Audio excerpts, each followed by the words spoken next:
মহিলা উদ্যমিতা অভিযানৰ পুঁজি বিতৰণৰ অনুষ্ঠান আছিল। যোৰহাট বিমানবন্দৰেদি মই দিল্লীলৈকে যাম। তাৰ আগতে আমি যিখন স্বাধীনতা সংগ্ৰামীসকলৰ স্মৃতিত যোৰহাট জেলত আমি যিটো এখন খুব ধুনীয়া উদ্যান বনাই আছোঁ, তাৰ অগ্ৰগতিৰ মই বুজ ল'লোঁ। পবিত্ৰ মাৰ্ঘেৰিটাও আছিলে, কামাখ্যাত আছা ডাঙৰীয়াও আছিলে। মই অগ্ৰগতিৰ বুজ ল'লোঁ আৰু আমি চেষ্টা কৰিম যে প্ৰথম পৰ্যায়ৰ কাম আমি যাতে ফেব্ৰুৱাৰী মাহত শেষ কৰিব পাৰোঁ। ইয়াত কেইবাটাও ফেজ থাকিব, কিন্তু প্ৰথম পৰ্যায়ৰ কামখিনি আমি ফেব্ৰুৱাৰী মাহত শেষ কৰাৰ কাৰণে যত্ন কৰিম, যাতে ৰাইজে আহিব পৰা হয়। তাৰ পিছত আৰু কাম চলি থাকিব, কিন্তু অন্ততঃ প্ৰথম ফেজটো আমি চেষ্টা কৰিছোঁ যাতে ফেব্ৰুৱাৰীত সমাপ্ত হ'ব পাৰে। যোৰহাটৰ ফ্লাইঅভাৰখনো 20 ফেব্ৰুৱাৰীত আমি আশা কৰিছোঁ। যদি কিবা কাৰণত নহয়ও তেতিয়াহ'লে 10-15 দিন তাৰ পিছত হৈ যাব।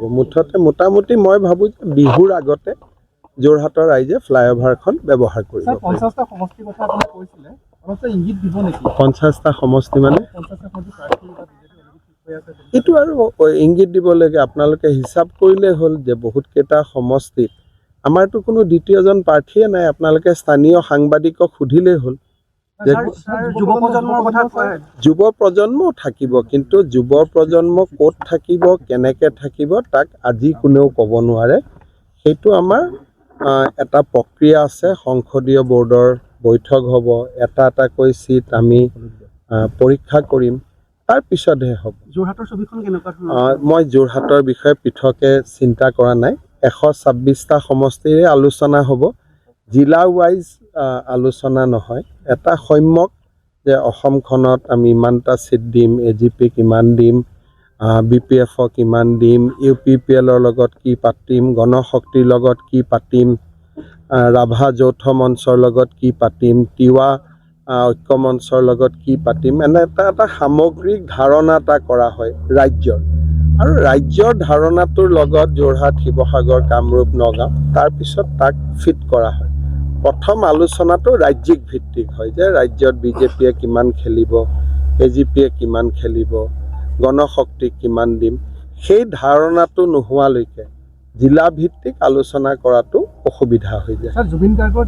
Mobile plus physiotherapy wellness and rehabilitation centre, দক্ষিণ কামৰূপৰ ব্যৱসায়িক প্ৰাণকেন্দ্ৰ বিজয়নগৰৰ লগতে VIP চক আৰু গুৱাহাটী মালিগাঁও পাণ্ডৱনগৰত থকা তিনিওখন ক্লিনিক বৰ্তমান প্ৰায় 20 বছৰৰ অভিজ্ঞতা পুষ্ট তথা এতিয়ালৈকে প্ৰায় 40,000 ৰোগীক সুস্থ কৰি তোলা ডক্টৰ পল্লৱী নাথৰ তত্বাৱধানত চলি আছে।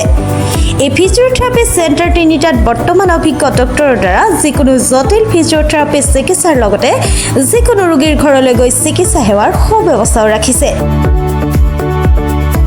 আমাৰ ঠিকনা mobile plus physiotherapy wellness and rehabilitation centre, opposite Uparshali Bijoynagar SBI branch.